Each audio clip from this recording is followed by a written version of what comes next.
심판주로 오신 예수라는 말씀의 제목으로 함께 은혜를 나누고자 합니다. 바로 앞에 있는 말씀에서는 예수님께서 이제 예루살렘에 입성하시는 그 종려주일 그 장면이 기록되어 있습니다. 그 속에서 예수님은 예루살렘에 이제 왕으로서 입성하시지만은 겸손하신 분이시기 때문에 또 그 예수님의 그 겸손 또 화평의 사자로 화목하게 하시는 그 일을 이루기 위하여 오신 분이라는 것을 나타내시도록 예수님은 나귀를 타고 오셨다. 또 짐승의 새끼를 타고 오셨다. 그 얘기를 우리가 나누었습니다. 즉 군림하는 자로서 또 정복하는 자로서 오신 분이 아니라 또 섬기고 당신의 목숨을 또 우리를 구원하기 위한 그 대속제물로 희생제물로 내어주셔서 우리를 하나님과 화목하게 하시고 또 서로 원수된 그 인간들을 또 연합하게 하시는 그 화목의 사명을 예수님이 이루셨죠. 그래서 짐승의 새끼를 타고 오신 그 겸손하신 왕이 앞에 그 21장 1절로 11절에서 나타난 예수님의 모습이었습니다. 하지만 그분은 여전히 그 왕이시죠. 나귀를 타고 오시지만 새끼 나귀를 타고 오시지만 그분은 여전히 왕이시고 또 그분은 겸손하시지만은 결코 비굴하신 분은 아닙니다. 겸손한 것과 비굴은 그 차이가 있습니다. 겸손은 높지만 또 힘이 있지만 자신을 낮추시고 또 부드럽게 또 다가오시는 분이시고, 비굴이라고 하는 것은 뭐예요? 똑같이 겉모습은 비슷하게 보일 수 있지만은 실제로 그 안에 힘이 없고 또 약하기 때문에 어쩔 수 없이 굴복하는 것이 비굴함이죠. 그러나 예수님은 결코 그런 비굴하신 분이 아니십니다. 가끔 영화나 드라마 속에 보면은 아주 싸움을 잘하는 사람, 적절한 비유가 될지 모르겠지만 한때는 굉장히 이렇게 주먹을 날리던 사람인데 마음을 또 고쳐먹고 이제 새로운 삶을 살겠다고 이렇게 있는 그런 사람의 이야기가 나옵니다. 또는 굉장한 어떤 무술의 고수인데 이제 조용히 그 은둔하면서 살고 있는 그런 사람. 근데 그 꼭 영화나 드라마 속에서 보면은 또 그것을 또 그 모르고 괴롭히고 시비를 거는 사람이 있더라고요. 그래서 보면은 이제 결정적인 순간에 그 무서운 힘이 나타납니다. 어쩌면 예수님이 바로 그런 분이시죠. 예수님은 힘이 없어서 낮아지신 분이 아니시라 정말 온 세상을 창조하시는 창조주이시고 정말 바람과 또 풍랑까지 잠잠하게 하시는 분. 또 그 어떤 강한 그 귀신의 세력이라 할지라도 예수님께서 말씀만 하시면 다 쫓아내시고 또 우리를 치유하게 하시는 그런 놀라운 능력을 가지신 분이시죠. 그러나 그분은 여전히 겸손하신 분. 이런 면에서 그 C.S. 루이스가 쓴 우리 나니아 연대기 아마 들어보셨을 겁니다. 실제로 또 책을 읽으시고 또 영화로도 나왔기 때문에 아마 영화로도 보신 분들도 있으실 텐데, 그 나니아 연대기에서 사자, 마녀 그리고 옷장이라는 그 이제 작품이 있는데요. 그 어린 아이들이 옷장 속으로 들어가서 그 나니아라고 하는 그 세상 속을 이제 경험하게 됩니다. 그리고 그 나니아라는 이 세상에 왕이 있는데 그 왕의 이름이 아슬란입니다. 이 아슬란이라는 이 왕은 그 이름은 이 터키어 또는 아제르바이잔어로 사자라는 뜻이고 사자가 그 나라를 다스리고 있는데, 바로 이 사자가 그 전체 이야기 속에 보면은 우리 예수님을 정확히 상징하고 있습니다. 이 마녀들과 싸우고 그리고 또 이제 죽었다가 부활하고 이제 이런 모습들이 바로 예수님을 정확히 이제 표현하고 있는데요.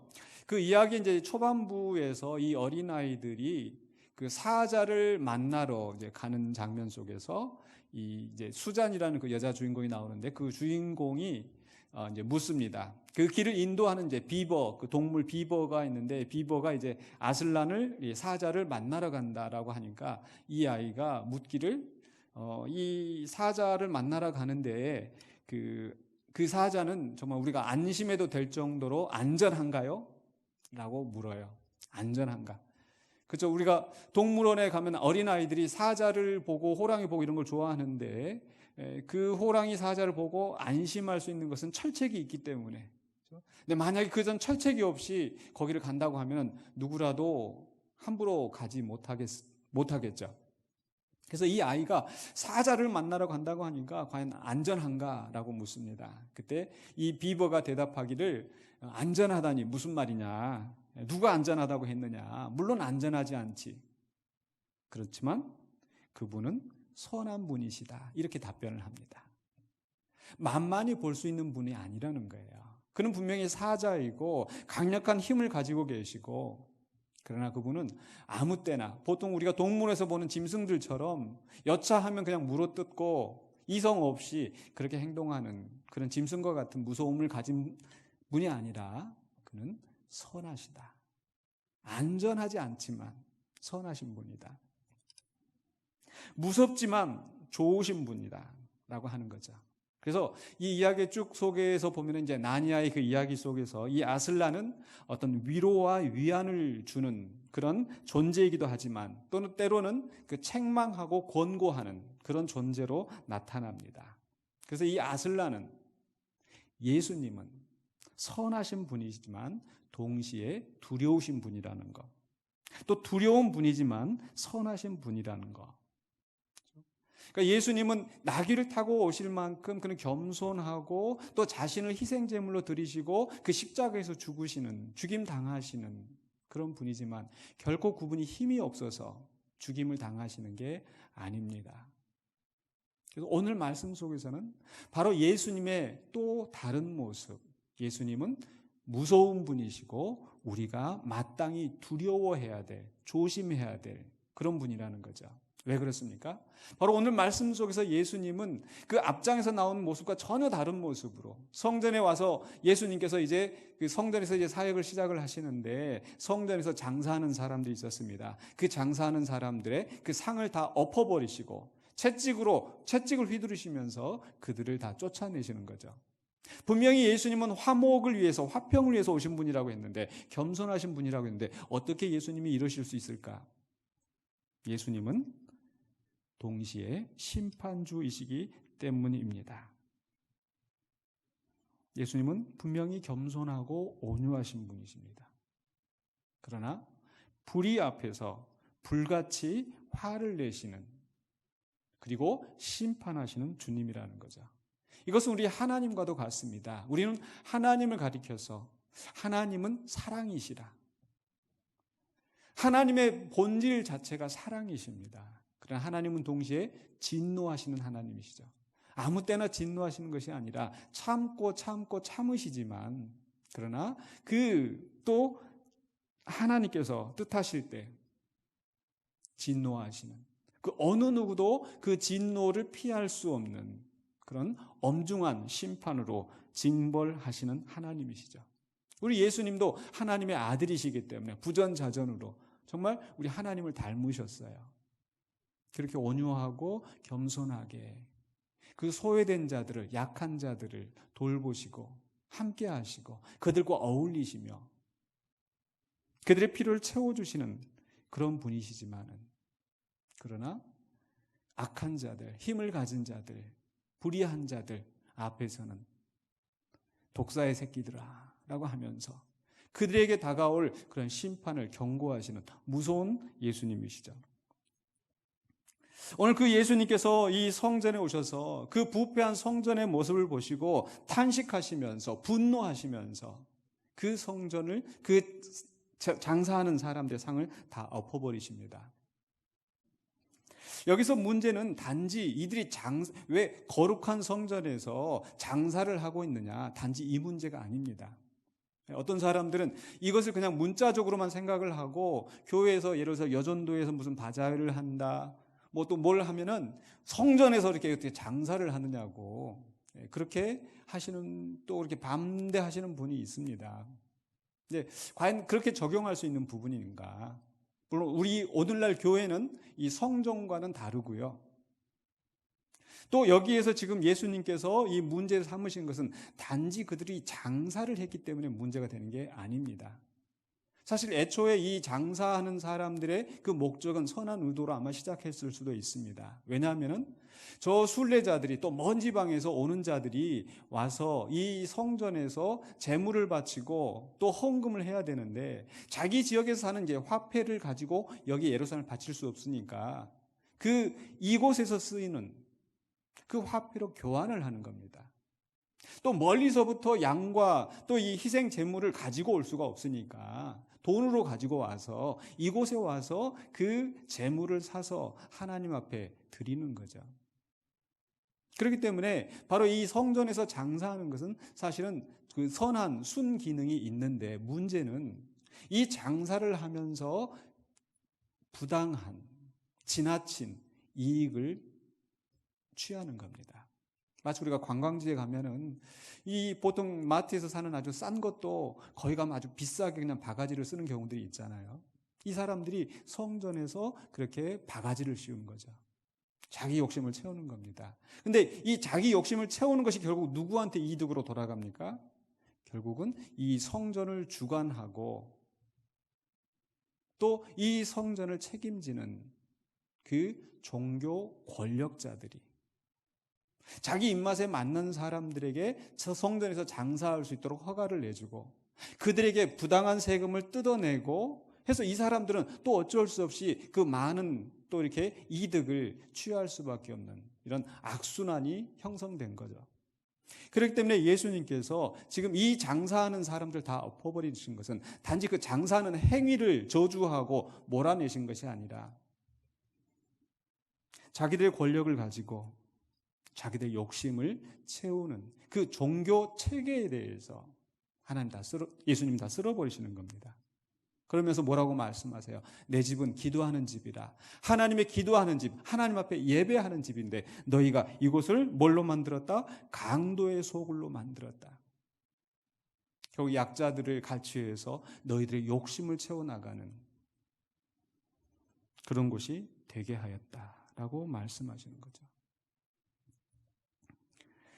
저는 사실 이 말씀 속에서 조심스럽게 오늘 우리 교회의 현실들을 살펴봅니다.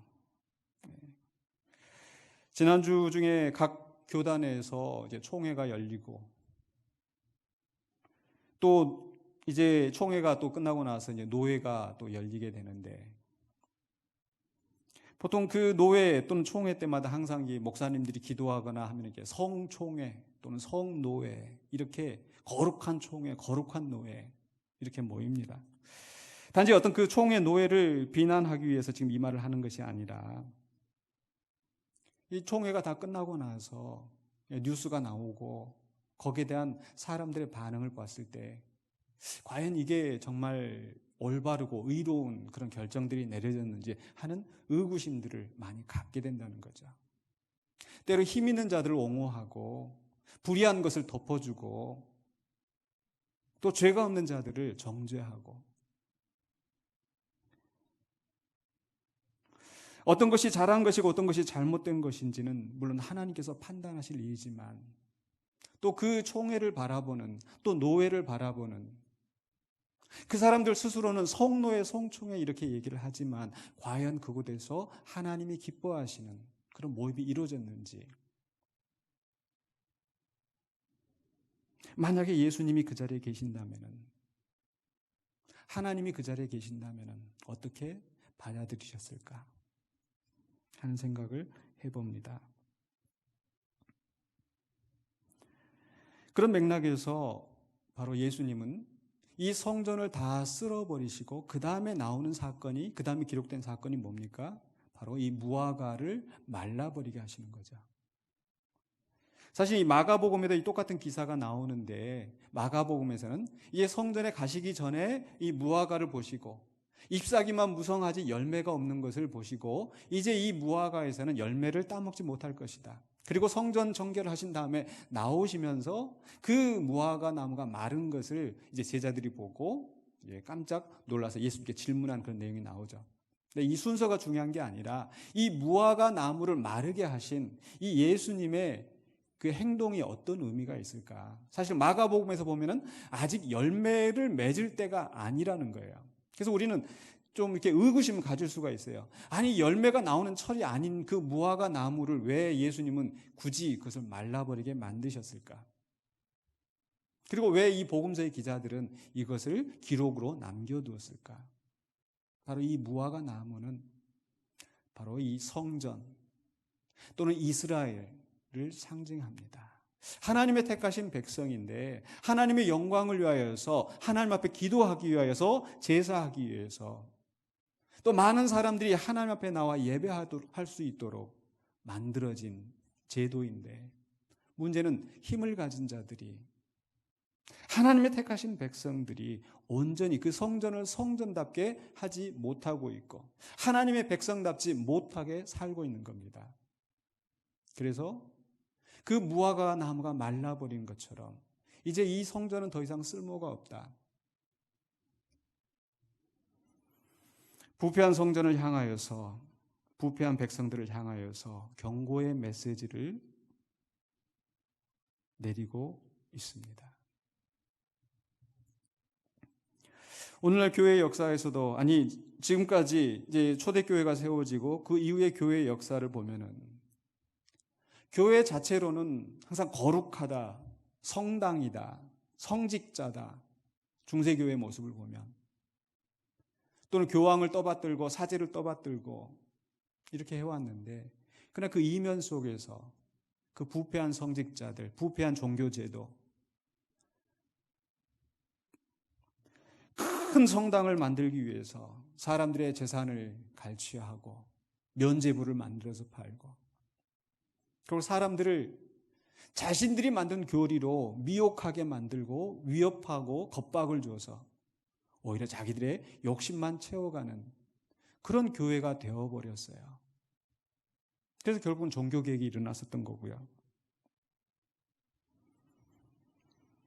교회가 재구실을 못할 때 마치 예수님께서 그 성전을 쓸어버리셨던 것처럼 교회의 역사를 또 새롭게 하셨습니다. 근데 문제는 그 이후로 과연 개신교의 모습이 어떻게 되었는지, 결국 여전히 또 권력을 가진 자들이 또 자기들의 욕심을 채워가고 자기들의 어떤 조직과 자기들의 만든 집단 이기주의에 빠져 있는 것은 아닌지. 고인물은 썩는다는 말이 있습니다. 근데 그것이 단지 노회나 총회만의 이야기가 아니고 또 개교회 안에서 그런 일이 있을 수가 있고 또 우리 자신들도 그럴 수가 있다라는 겁니다. 내가 어떤 힘을 가지고 내가 어떤 위치에 섰을 때 자칫하면은 우리가 그런 부패한 그런 입장에 설 수 있다라는 거.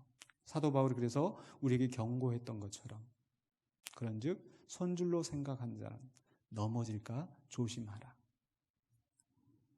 단지 누군가를 가리켜서 손가락질하면서 비판하는 것이 아니라 우리 자신들을 향한 경계의 말씀이 되어야 될 줄로 믿습니다. 왜냐하면 우리가 그렇게 경계하지 아니하면 우리도 넘어져서, 우리도 부패하여서 어느 순간에 모르게 내게 주어진 그런 권력에 취하여서 다른 사람들을 무시하고 또 내 욕심을 채워가는 그런 모습으로 전락할 수 있지 않을까요? 그렇기 때문에 오늘 이 말씀 속에서 우리 예수님은, 우리 하나님은 사랑 많으신 분, 은혜로우신 분, 상한 갈 때도 꺾지 아니하시고 꺼져가는 등불도 끄지 아니하시는 그런 분이시지만은 동시에 우리 주님은 심판주로 오셨다라는 것. 우리가 사도신경에서 매일 고백하는 것처럼 우리 예수님은 어떤 분이신가? 하늘에 오르사 전능하신 하나님 우편에 앉아 계시다가 저리로서 산자와 죽은 자를 심판하러 오시리라. 분명 우리 예수님께서 오셔서 달란트 비유 가운데 말씀하셨던 것처럼 우리들의 행하였던 것을 계산하는 때가 올 줄로 믿습니다. 그렇기 때문에 우리는 우리의 위치, 우리의 부요함, 우리의 힘을 자랑할 것이 아니라 과연 내게 주어진 이것들을 가지고 얼마만큼 하나님 앞에 신실하게 그 사명을 감당했었는가를 생각하면서 우리의 온전한 사명을 다해야 될 줄로 믿습니다. 그런 의미에서 이 무화과 나무가 마른 것을 보고 제자들이 놀라서 예수님께 물었을 때 예수님께서 이렇게 말씀하십니다. 21절에서 내가 진실로 너에게 이르노니 만일 너희가 믿음이 있고 의심하지 아니하면 이 무화과 나무에게 된 이런 일만 할 뿐 아니라 이 산더러 들려 바다에 던져지라 하여도 될 것이요 너희가 기도할 때 무엇이든지 믿고 구하는 것은 다 받으리라 하시니라. 이 심판의 사역은 단지 예수님에게서만 끝나는 것이 아니라 이제 이 제자들이 예수님보다 더 큰 일을 하게 될 수도 있다라는 것을 말씀하시죠. 이것은 바로 이제 제자들이 이제 이 묵은 것을 내어버리고 새로운 또 교회를 위하여서 새로운 공동체를 위하여서 계속 그 예수님이 하셨던 그 심판의 사명을, 개혁의 사명을 감당해야 함을 암시하고 있는 말씀으로 여겨집니다.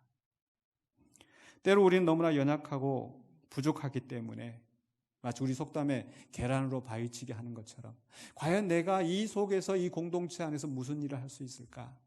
이 큰 이 교단에 또는 이 노예에 이 거대한 세력 앞에서 내가 무엇을 할 수 있을까?